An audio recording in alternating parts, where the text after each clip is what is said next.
Olá, meus irmãos, muito bom dia, graça e paz. Esse é o nosso momento do casamento.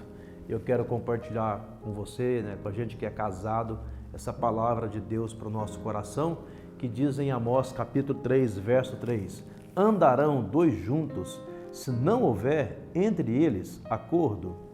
E eu começo a perguntar para cada um de nós nessa manhã, como nós definimos o nosso casamento? Como bênção ou um problema?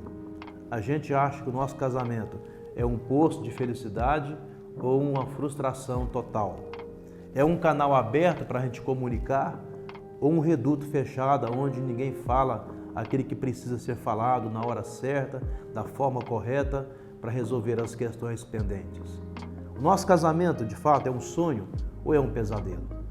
E há alguns sintomas, alguns sinais que realmente mostram o quanto pode haver tensões nas relações, como, por exemplo, a ausência de comunicação, a solidão relacional, quando a gente, mesmo estando perto do outro, parece que não está com ninguém, ou que aquela pessoa ao lado não está fazendo talvez um mínimo de diferença. Discussões assim, aquelas que são constantes, por motivos os mais pequenos, mínimos possíveis, que se tornaram de repente uma gota d'água num balde. Ou então ainda desajuste financeiro, quando a gente não consegue regular o nosso orçamento da maneira adequada, e bem como a infidelidade. São sinais que mostram que o nosso casamento está em tensão. Mas quais são de fato os principais pontos de tensão que temos que tratar quando pensamos no nosso relacionamento conjugal? Primeiro, a gente precisa tratar o fato de que nós não podemos achar que nós não precisamos mudar. Olha, nós não somos seres prontos, não somos seres acabados, estamos em constantes transformações. Que coisa boa!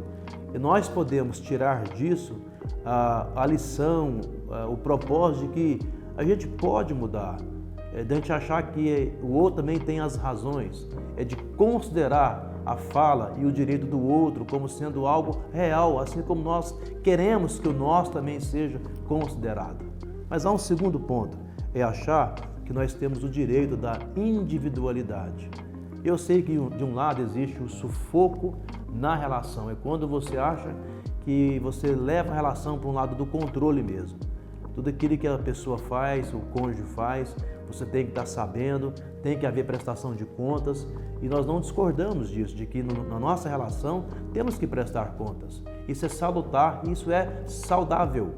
Porém, quando existe aquele controle excessivo, como sinal de desconfiança ou de insegurança, isso sim é um ponto de tensão terrível. Mas há aqui uma terceira coisa, o ciúme exagerado, que é um ciúme descaracterizado pela insegurança. É um ciúme que mostra que você não está seguro na relação, que você não confia de fato ao ponto de crer naquilo que a pessoa está falando.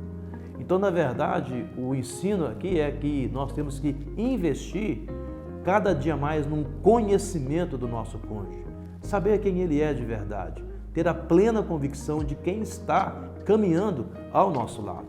Mas há uma outra coisa ainda, que é a falta de comunicação, seja ela verbal, seja ela não verbal, mas nós precisamos de comunicar, precisamos de diálogo, de ouvir e de ser ouvido, de ter a liberdade de falar aquilo que nós sentimos, de ter um ambiente seguro na relação, onde possamos tratar as nossas questões sem medos, sem melindres. Aí eu observei que há alguns conselhos, eu quero apenas citá-los aqui para nossa reflexão nessa manhã e nesse dia ou por esses dias.